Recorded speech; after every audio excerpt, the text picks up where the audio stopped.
ஈக அதுபொருள் போற்றி வழங்கு நெறி. வருவாய் அளவை அறிந்து அதனை வகுத்து வழங்குவதே பொருளை சீராக காத்து வாழும் வழியாகும்.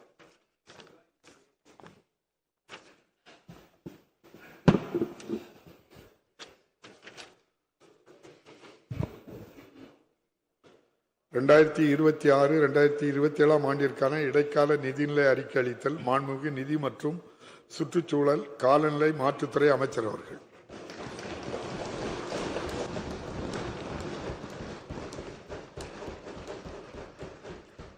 மாண்புமிகு பேரவை தலைவர் அவர்களே, 2026-27 ஆண்டிற்கான இடைக்கால வரவு செலவு திட்ட மதிப்பீடுகளை வரலாற்று பெருமை மிகுந்த இந்த சட்டமன்றத்தின் முன் வைப்பதில் நான் பெருமிதம் கொள்கிறேன்.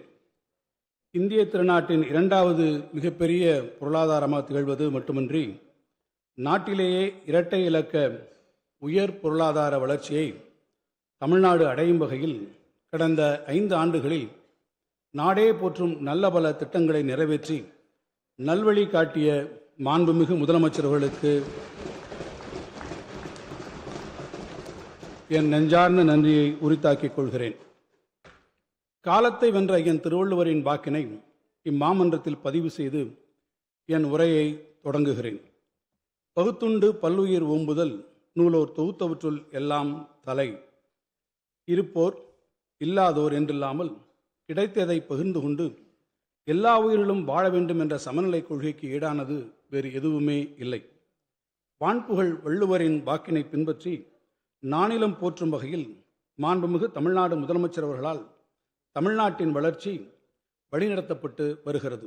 மகளிர், மழலையர், முதியோர், தொல்பழங்குடியினர், மாற்றுத்திறனாளிகள் என கடைக்கோடி தமிழரும் தமிழ்நாட்டின் வளர்ச்சி பயணத்தில் பங்கு பெறும் சூழல் உருவாகியிருப்பது தனிச்சிறப்பாகும். ஏற்றுமதியை பெருக்கி பணவீக்கத்தை குறைத்து உயர் பொருளாதார வளர்ச்சியை அடைந்திட்ட அதே வேளையில் தமிழ்நாட்டில் வறுமையை ஒழிக்கும் இறுதிப் போரையும் நாம் தொடங்கி இருக்கின்றோம்.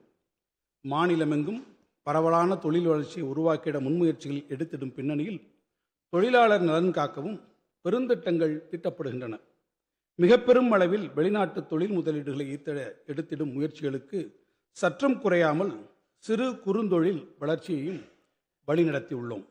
மகளிர் சுய உதவி குழுக்களுக்கு அதிகளவு வங்கிக் கடன் உதவி மட்டுமின்றி விண்வெளி தொழில்நுட்ப புத்தொழில் நிறுவனங்கள் மலர்ந்து செழித்திடவும் வழிவகை செய்யப்பட்டுள்ளது.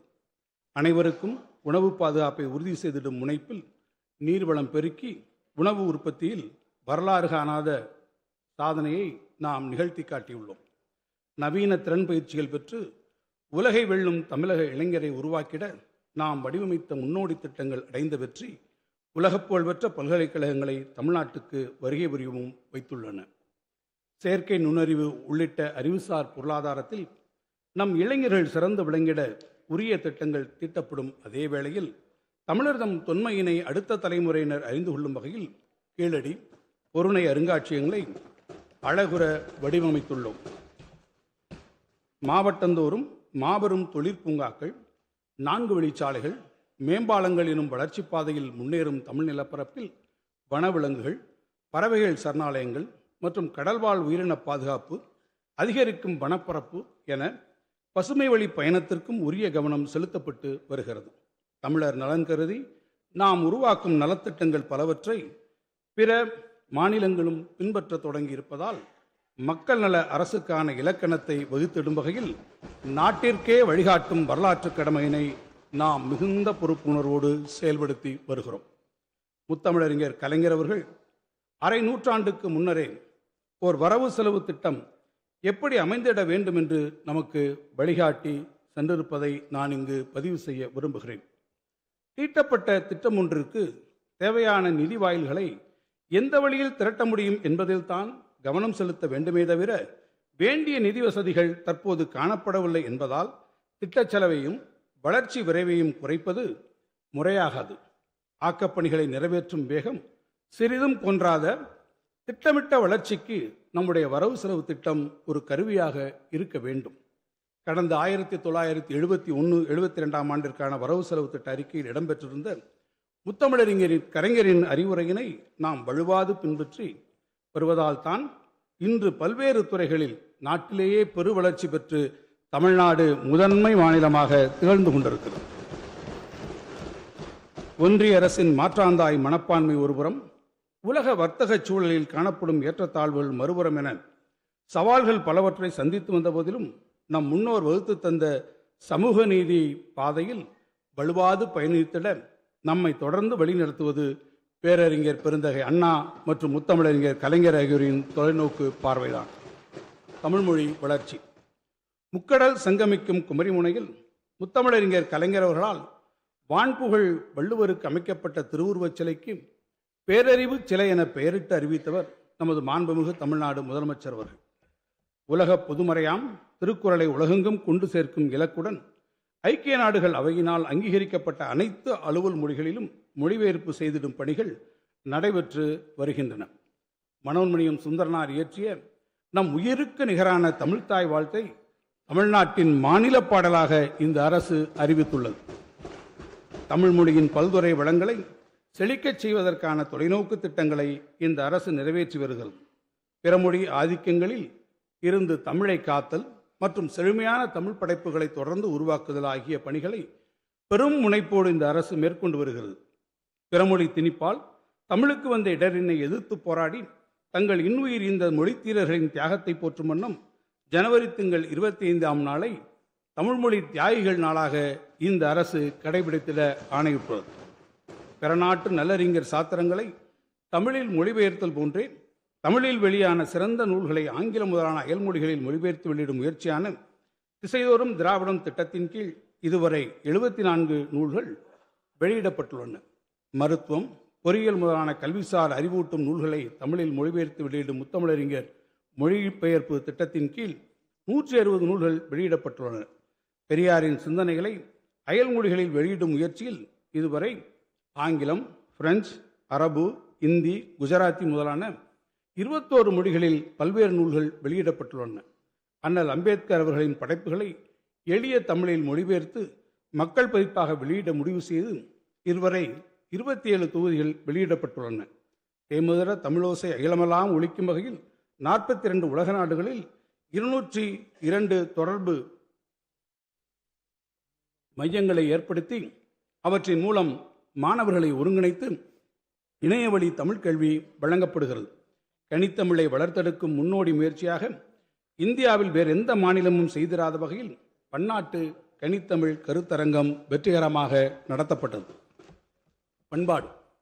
தமிழ்நாட்டின் பண்பாட்டுச் செழுமையையும் பழமையான கலைகளையும் நமது மக்களுக்கு, குறிப்பாக இளைஞர்களுக்கு அறிமுகப்படுத்திட பல்வேறு முயற்சிகளை இந்த அரசு மேற்கொண்டு வருகிறது. தமிழ்நாட்டின் கலைகளை வெளி மாநிலங்களிலும் வெளி நாடுகளிலும் பரப்பிட கலை நிகழ்ச்சிகள் நடத்தப்படுகின்றன. கடந்த 5 ஆண்டுகளில் நாட்டுப்புற கலைஞர்களுக்கு வாய்ப்பளிக்கும் வகையில் சங்கமம், நம்ம ஊர் திருவிழா சென்னை மற்றும் தமிழ்நாட்டின் முக்கிய நகரங்களில் நடத்தப்பட்டு வருகிறது.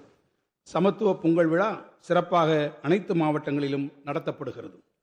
இந்திய அளவில் மட்டுமின்றி உலக அளவிலும் இரும்பு தாதுவில் இருந்து இரும்பை பிரித்து எடுக்கும் தொழில்நுட்பம் தமிழ் நிலப்பரப்பில் இருந்தே அறிமுகப்படுத்தப்பட்டிருக்கிறது என்பதை அண்மைக்கால அகழ்வாய்வு முடிவுகள் வாயிலாக நிலைநாட்டிய மாண்புமிகு முதலமைச்சர் அவர்களின் அறிவிப்பு நாடெங்கும் போற்றப்பட்டது. தமிழ்நாட்டின் பல்வேறு இடங்களில் மேற்கொள்ளப்பட்ட அகழ்வாய்வுகளில் வெளிக்கொணரப்பட்ட தொல்பொருள்களை அழகுற காட்சிப்படுத்த இந்த அரசு உரிய நடவடிக்கைகளை எடுத்து வருகிறது. இவற்றில் உலகத்தரத்திலான கீழடி மற்றும் பொருணை அருங்காட்சியகங்கள் ஏற்கனவே பொதுமக்களின் பார்வைக்காக திறந்து வைக்கப்பட்டு பெரும் வரவேற்பை பெற்றுள்ளன. மேலும் கீழடி திறந்தவெளி அருங்காட்சியகம் அண்மையில் மக்கள் பார்வைக்காக திறந்து வைக்கப்பட்டது. இவை தவிர தஞ்சாவூரில் மாபெரும் சோழர் அருங்காட்சியகம், கங்கை கொண்ட சோழபுரத்தில் அருங்காட்சியகம், ஈரோடு மாவட்டத்தில் நொய்யல் அருங்காட்சியகம், ராமநாதபுரம் மாவட்டத்தில் நாவாய் அருங்காட்சியகம், சென்னை எழும்பூரில் உள்ள அரசு அருங்காட்சியகத்தில் ஒரு புதிய வெண்கல அருங்காட்சியகம் மற்றும் சிந்துவெளி நாகரிக அருங்காட்சியக கூடங்கள் மற்றும் திருவண்ணாமலையில் தமிழர் பண்பாட்டு அருங்காட்சியகம் என மொத்தம் 285 கோடி ரூபாய் மதிப்பீட்டில் அமைக்கப்பெற உள்ளன. அயலக தமிழர் நலன். புலம்பெயரும் தமிழர்களின் பாதுகாப்பு மற்றும் தேவைகளை நிறைவு செய்வதற்காக அயலக தமிழர் நல வாரியத்தை இந்த அரசு அமைத்துள்ளது. அயல் நாடுகளில் வாழும் தமிழர்களின் சாதனை, பண்பாடு மற்றும் தாயகத்துடனான பிணைப்பை போற்றும் வகையில் ஒவ்வொரு ஆண்டும் ஜனவரி 11 மற்றும் 12 ஆகிய தேதிகளில் அயலக தமிழர் தினம் சிறப்பாக கொண்டாடப்படுகிறது. இவ்வாண்டு தமிழால் இணைவோம் தரணியில் உயர்வோம் என்ற கருப்பொருளில் அயலக தமிழர் தினம் கொண்டாடப்பட்டது. வெளிநாடுகளிலும் பிற மாநிலங்களிலும் வசிக்கும் தமிழர்களின் குழந்தைகளுக்கு தமிழ் மொழியை கற்பிக்கும் இந்த அரசின் முயற்சிகளால் இதுவரை 8 பிற மாநிலங்கள் மற்றும் 14 அயல்நாடுகளில் மையங்கள் தொடங்கப்பட்டு 1400 மாணவர்கள் பயனடைந்துள்ளனர். இது தவிர தமிழ் ஆசிரியர்கள் மற்றும் கலைஞர்களை கொண்டு தமிழ் மொழியையும் நாட்டுப்புற கலைகளின் பயிற்றுவிக்கும் நேரடி வகுப்புகள் நடத்திடுவதற்கான பணிகளும் 10 கோடி ரூபாய் செலவில் நடைபெற்று வருகின்றன. தமிழ் பண்பாட்டின் வேர்களுடன் அயலக தமிழர்களின் தொடர்பை புதுப்பிக்கும் வகையில் ஒவ்வொரு ஆண்டும் வெளிநாட்டில் குடியேறிய பழந்தலைமுறைகளை சார்ந்த தமிழர்களில் 200 மாணவர்கள் தேர்வு செய்யப்பட்டு அவர்களுக்கான பண்பாட்டு பயண திட்டம் செயல்படுத்தப்பட்டு வருகிறது. இதுவரை இத்திட்டத்தின் கீழ் ரீயூனியன் தீவுகள், தென்னாப்பிரிக்கா, Uganda, Fiji, Indonesia, Mauritius, Australia, மாலத்தீவுகள், கனடா, மியான்மர், மலேசியா, இலங்கை, பிரான்ஸ், ஜெர்மனி, நார்வே மற்றும் அமெரிக்கா ஆகிய 16 நாடுகளில் இருந்து 292 மாணவர்கள் தேர்வு செய்யப்பட்டுள்ளனர். இவர்கள் அனைவரும் 15 நாட்களுக்கு தமிழ்நாட்டின் முக்கிய சுற்றுலா, வரலாற்று மற்றும் பண்பாட்டு சிறப்புமிக்க இடங்களுக்கு அழைத்துச் செல்லப்பட்டு தமிழ்நாட்டின் கலை, பண்பாடு குறித்து விளக்கப்பட்டதன் மூலம் தத்தமது நாடுகளில் தமிழ்நாட்டின் பண்பாட்டு தூதுவர்களாக அவர்கள் செயல்பட்டு வருகிறார்கள். இலங்கை தமிழர் நலன் முகாம்பாழ் இலங்கை தமிழர்கள் கண்ணியமாக வாழ்ந்திடும் வகையில் உயர்த்தப்பட்ட உதவித்தொகை, உணவுப் பொருள்கள், மாணவர்களுக்கான கல்வி உதவித்தொகை, திறன் பயிற்சி, சுய உதவி குழுக்களுக்கு கடன் என அவர்களுக்கான பல்வேறு நலத்திட்டங்களுக்கென இதுவரை 456 கோடி ரூபாய் செலவிடப்பட்டுள்ளது. கடந்த 2022ஆம் ஆண்டு பொருளாதார நெருக்கடியில் சிக்கித் தவித்த இலங்கை மக்களுக்கு 197 கோடி ரூபாய் மதிப்பிலான 40,601 மெட்ரிக் டன் நிவாரணப் பொருட்கள் மாண்புமிகு முதலமைச்சர்களால் அனுப்பி வைக்கப்பட்டன. அதேபோன்று கடந்த ஆண்டு டித்வா புயலால் பாதிக்கப்பட்ட இலங்கை மக்களுக்கு 950 மெட்ரிக் டன் நிவாரணப் பொருட்கள் அனுப்பி வைக்கப்பட்டன. இவ்வாறு மாண்புமிகு தமிழ்நாடு முதலமைச்சரின் கருணை கடல் கடந்தும் தாய் தமிழ் உறவுகளின் இன்னல்களை களைந்திட உதவியது. மறுவாழ்வு முகாம்களில் வசிக்கும் இலங்கை தமிழர்களுக்கு புதிய நிரந்தர வீடுகள் கட்டித்தரும் திட்டத்தின் கீழ் 3 கட்டங்களாக மொத்தம் 10,469 வீடுகள் கட்டுவதற்கு 630 கோடி ரூபாய் நிதி ஒதுக்கீடு செய்யப்பட்டுள்ளது. இவற்றில் 6,010 வீடுகள் கட்டுவதற்கான பணிகள் நிறைவடைந்துள்ள நிலையில் மற்ற வீடுகளின் கட்டுமான பணிகள் விரைந்து நடைபெற்று வருகின்றன. பட்டங்கள் ஆள்வதும் சட்டங்கள் செய்வதும் பாரினில் பெண்கள் நடத்த வந்தோம். மகாகவி பாரதியின் பெருங்கனவை நனவாக்கி மகளிரின் வாழ்வை மேம்படுத்திட, அவர்தம் மாண்பை போற்றிட, அவர்களின் நலன் காத்திட, மகளிரை தொழில் முனைவோராக உயர்த்திட பல முன்னோடி திட்டங்களை இந்த அரசு செயல்படுத்தி வருகிறது.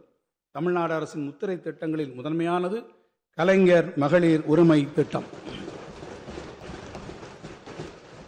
இல்லங்களில் மகளிரின் உழைப்பை அங்கீகரிக்கும் வகையில் உரிமை தொகையாக 1000 ரூபாயை நேரடியாக அவர்களது வங்கிக் கணக்கிலேயே செலுத்திடும் இத்திட்டம் இந்தியாவிலேயே முன்னோடி திட்டமாக திகழ்கிறது. ஏறத்தாழ 1,31,00,000 மகளிர் பயன்பெறும் இந்த மகத்தான திட்டத்தை பிற மாநிலங்களும் பின்பற்றுகின்றன என்பதே இத்திட்டத்தின் வெற்றி என நாம் பெருமிதம் கொள்ளலாம்.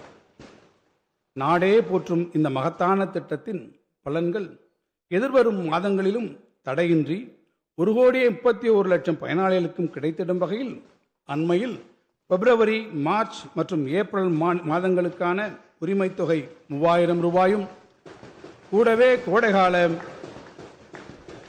சிறப்பு தொகுப்பான 2,000 ரூபாயும் சேர்த்து மொத்தம் 5,000 ரூபாய் மகளிரின் வங்கிக் கணக்கில் செலுத்தப்பட்ட போது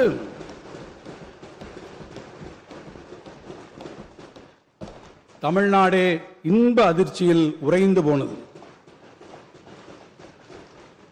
கடந்த வெள்ளிக்கிழமையன்று வைகறை பொழுதில் கதிரவன் உதித்து தன் பயணத்தை தொடங்கிய அதே வேளையில் ஆரம்பித்து 3 மணி நேரத்திற்கு உள் 1,31,00,000 மகளிர் வங்கிக் கணக்கில் 5,000 ரூபாய் உரிமைத் தொகை வரவு வைத்தபோது இந்த நாடே திரும்பி பார்த்தது. மக்கள் மகிழ்ச்சி கடலில் திளைத்தனர். எதிர்காலத்தில் வரக்கூடிய தடைகளையும் நிகழ்நேரத்தில் கணித்து அவற்றையெல்லாம் தகர்த்து தன் குடிமக்களை காத்திடும் ஓர் உன்னத தலைவரை பெற்றது தமிழ்நாட்டின் நல்வாய்ப்பு. மகளிர் மனம் குளிர இல்லத்தரசிகளின் இதயங்கள் நிகழ்ச்சியில் நிறைந்திடும் வண்ணம் ஒரே நாளில் ஏறத்தாழ 6500 கோடி ரூபாய் நிதியினை தமிழ்நாடெங்கும் ஏழை எளியவரின் கரங்களில் தவழச் செய்த எங்கள் முறை செய்து காப்பாற்றும் மன்னவனாகிய மாண்புமிகு தமிழ்நாடு முதலமைச்சர் அவர்களுக்கு கோடானு கோடி மங்கையரின் சார்பாகவும் இம்மாமன்ற உறுப்பினர் சார்பாகவும் என் நெஞ்சார்ந்த நன்றிகளை உரித்தாக்குகிறேன். மகளிரின் பயணச் செலவிற்கான சுமையை குறைத்திடவும் அவர்கள் தமிழ்நாட்டின் பொருளாதார வளர்ச்சியில் பங்கேற்கவும் அரசு பேருந்துகளில் கட்டணமில்லாமல் செல்ல வழிவகுக்கும் விடியல் பயணம் திட்டத்தின் மூலம் இதுவரை 881 கோடி முறை பாதுகாப்பான பயணங்களை மகளிர் மேற்கொண்டுள்ளனர். இதனால் சராசரியாக மாதம் ஒன்றுக்கு 888 ரூபாய் வரை சேமிப்பை நமது மகளிர் பெறுகிறார்கள்.